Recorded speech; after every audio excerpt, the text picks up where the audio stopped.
Hello मेरे प्यारे viewers, कैसे हैं आप सभी लोग। आशा करती हूँ आप सभी लोग अच्छे हो। के कहानी के लिए मेरे चैनल को सब्सक्राइब कीजिए, कहानी को लाइक और शेयर ज़रूर कीजिएगा और कहानी कैसी लगी प्लीज़ कमेंट बॉक्स में ज़रूर बताइएगा। कहानी को लेकर कोई भी राय सुझाव वो भी कमेंट बॉक्स में ज़रूर दीजिएगा। तो शुरू करते हैं हम आज की अपनी कहानी। राजेश ट्रेन की जनरल बोगी में बर्थ सीट पर सोया हुआ था। गाड़ी रुककर वापस चली तो अचानक उसकी नज़र अपनी तलाकशुदा पत्नी पर तान्या पर पड़ी। पता नहीं कब वह उसके सामने वाली सीट पर आकर बैठ गई थी। 6 साल बाद वह उसे देख रहा था। वह बहुत कमज़ोर हो गई थी। उसने पुरानी सस्ती सी साड़ी पहन रखी थी, ना माथे पर बिंदी और ना गले में मंगलसूत्र था। तो क्या उसने अभी तक दूसरा विवाह नहीं किया था क्या? अभी तक वह मेरी तरह अकेली ही है। राजेश ऐसा ही सोच रहा था कि तभी तान्या की नज़र उस पर पड़ी और वह उससे नज़र बचाकर खिड़की की ओर देखने लगी। पता नहीं राजेश के दिमाग में क्या आया। वह नीचे उतरा और तान्या के पास बैठे लड़के से कहा कि आप ऊपर बैठ सकते हैं। वह लड़का मान गया और फिर राजेश ने तान्या से कहा कि तुम कैसी हो। वह बोली कि मैं ठीक हूँ और आप? राजेश बोला मैं भी ठीक हूँ और लखनऊ जा रहा हूँ। त्योहार होने के कारण रिजर्वेशन सीट नहीं मिली, इस कारण जनरल बोगी में आना पड़ा। तुम कहाँ जा रही हो?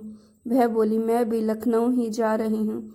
आजकल माँ वहीं बड़े भैया के पास ही है, बीमार है इसीलिए मिलने जा रही हूँ। काफ़ी देर दोनों चुप रहे। फिर राजेश बोला एक बात पूछूं? तान्या ने आंखों से ही पूछा क्या? राजेश संकोच करते हुए पूछा अभी तक शादी क्यों नहीं की? वह कुछ नहीं बोली, मगर जब राजेश ने दोबारा नहीं पूछा तो तान्या ने पूछा आपने की है शादी? राजेश भी बिना बोले ना में गर्दन हिला दी। फिर काफ़ी देर तक दोनों चुप रहे, मानो एक दूसरे को परख रहे थे। डिब्बे में कुल्फी बेचने वाला आ गया था। राजेश बोला खाओगी? तान्या ने ना में सिर हिला दिया। राजेश ने रिक्वेस्ट करते हुए फिर पूछा खा लो यार, तुम्हारे साथ मैं भी खा लूँगा। जानता हूँ तुम्हारी सबसे बड़ी कमज़ोरी कुल्फ़ी है। वह थोड़ा मुस्कुराई तो राजेश ने महसूस किया वह अपनी आंखों से बहने वाले आंसुओं को समेटने का प्रयास कर रही थी। 5 साल पहले उसके साथ रहा था। जब वह अपने आंसुओं को समेटने का प्रयास करती थी तो ऐसे ही मुस्कुराया करती थी। राजेश दूसरी तरफ देखने लगा तो तान्या चुपके से अपनी आंसू को पूछने लगी। फिर वह सहज होकर बोली एक शर्त पर खाऊंगी। राजेश बोला क्या शर्त है? तो तान्या बोली पैसे मैं दूंगी। राजेश कुछ नहीं बोला। फिर तान्या ने 2 कुल्फियाँ खरीद ली और एक कुल्फी राजेश को देते हुए बोली अब मैं भी कमाने लगी हूँ, एक प्राइवेट स्कूल में पढ़ाती हूँ, महीने के 10,000 मिलते हैं। कुल्फी खाते हुए राजेश बोला तलाक के समय कोर्ट के आदेश पर मैं तुम्हें 20 लाख रुपए दे तो रहा था, अगर ले लेती तो अपना स्कूल खोल लेती, जबकि तुम बहुत स्वाभिमानी हो। इस जमाने में पैसे के बिना कुछ नहीं होता। वह हंसकर बोली अगर ले लेती तो अपने ज़मीर को क्या जवाब देती? तो यह ज़मीर रोज़ कहता कि जिसे छोड़कर आई हो उसी के सहारे पल रही हो। राजेश बोला तुम बहुत अच्छी हो, मासूम हो। यह एहसास तुमसे तलाक लेने के बाद मुझे हुआ। तुम यकीन नहीं करोगी मैं बहुत बदल गया हूँ।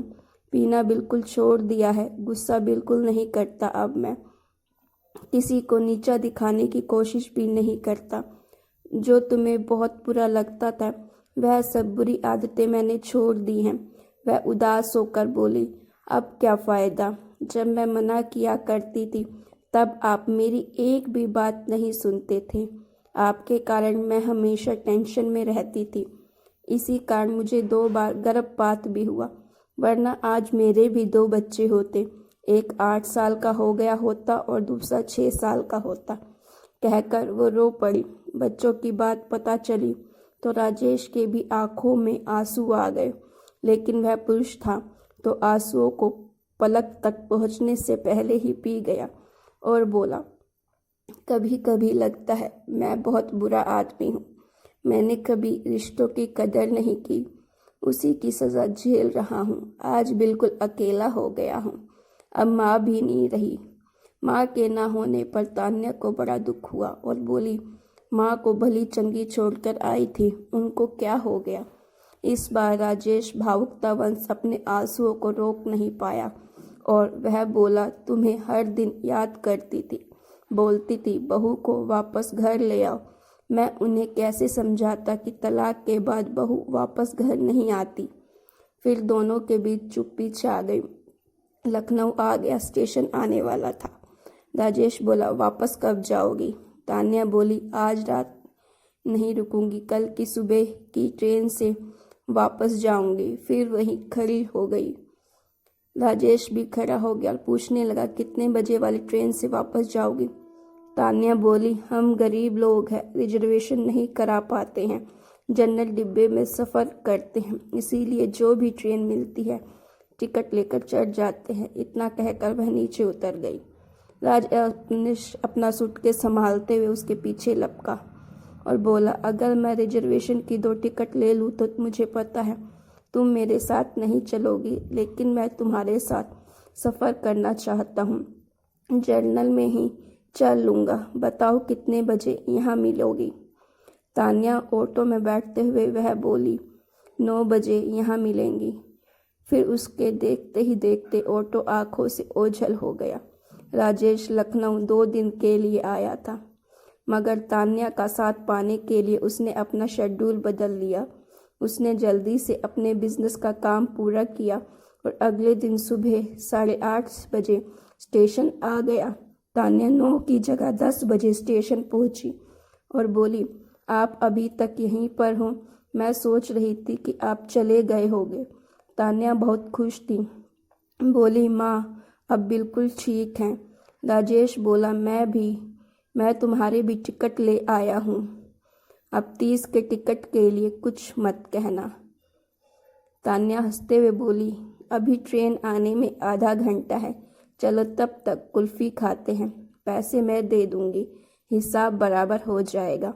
इतना कहकर वह फिर मुस्कुरा दी। वह जब भी मुस्कुराती थी तो राजेश की नज़र उसके चेहरे पर ठहर जाती। फिर दोनों ने कुल्फ़ियाँ खाई और तब तक ट्रेन आ गई। फिर से एक नया सफ़र शुरू हो गया, मगर इस सफ़र में कुछ खास था। राजेश कुछ कहने के लिए तिल मिला रहा था, मगर डर भी रहा था कि वह मना कर देगी। राजेश नोटिस कर रहा था कि तान्या बड़े भाई के घर से नई साड़ी पहनकर आई थी। वह बहुत सुंदर लग रही थी। खिड़की से आ रही ठंडी हवाओं के झोंकों से तान्या के बालों की एक लड़ी झूम उठी। उसे ऐसा देखकर राजेश के दिल में एहसास सा उठता है कि यह औरत कभी उसकी ज़िंदगी थी, मगर मैं इसे संभाल कर नहीं रख पाया। राजेश की मनोस्थिति से अनजान तान्या बोली, क्या हुआ, आप गुमसुम से क्यों हो? दोस्त बनकर ही सही कुछ बातें तो कर लो। राजेश बोला, मुझे दोस्ती नहीं चाहिए। तान्या को झटका सा लगा। बोले, फिर क्या मेरे साथ सफ़र करने के लिए उतावले थे आप? राजेश बोला, मुझे तू चाहिए, हमेशा के लिए, जन्मों जन्मों के लिए, मेरे साथ हंसने के लिए, मेरे साथ रहने के लिए। वह इतनी जल्दी में यह सारी बातें बोला कि तान्या बस उसके मुंह की ओर देखती रह गई। वह आगे बोला, मैं गलत था, तुम्हारी कदर नहीं कर पाया, मगर तुम्हारे जाने के बाद मुझे मेरी गलतियों का एहसास हो गया, मुझे माफ़ कर दो। कहकर वह रो पड़ा। तान्या चुप हो गई, बस उसके चेहरे की तरफ देखे जा रही थी। राजेश उसके दोनों हाथ पकड़कर बोला, मुझे माफ़ कर दे यार, मैं वादा करता हूँ अब कभी भी तुम्हारे आंसुओं की वजह नहीं बनूंगा। तू जो कहेगी वही करूँगा, प्लीज़ लौट आओ। तान्या ने माथे पर साड़ी थोड़ी सी पीछे सरकाई और बोली, इधर देखिए ज़रा। राजेश ने देखा, तान्या ने मांग भर रखी थी। वह बोली, मैं जानती थी आप यही सब करोगे। मैं कल ही सोच लिया था कि अब अकेले चलने के दिन ख़त्म हो गए हैं मेरे। हम सफ़र लौट आया है, अब आगे का सफ़र उसी के साथ तय करना है। थक गई हूँ मैं अकेले चलते चलते। कहते हुए वह अजीब सी मुद्रा में मुस्कुराने लगी। राजेश बोला, मैं जानता हूँ जब तेरा दिल रोने का होता है तब तू ऐसे ही मुस्कुराती है। मत रोक इन आंसुओं को, इन्हें बह जाने दो। दिल का हल्का हो जाए, इतना सुनते ही तान्या का संयम जवाब दे गया। वह जोर जोर से रोने लगी। पूरे डिब्बे के लोग उन्हें देखने लगे, मगर तान्या ने लोगों की परवाह नहीं की। वह राजेश के कंधे पर सर रखकर रोती रही। कुछ देर बाद तान्या का गांव आ गया। गाड़ी कुछ पल रुकी, फिर चल पड़ी। तान्या को वहीं उतरना ही नहीं था। जिंदगी में एक नया सफ़र शुरू हो गया था। अब उसकी मंजिल मायका नहीं, पिया का घर है, जो वर्षों से उसके लौटने का इंतज़ार कर रहा था। वह अब भी राजेश के कंधे पर सर रखी हुई थी, आंखें बंद करके मंद मंद मुस्कुरा रही थी, एक मासूम बच्चे की तरह।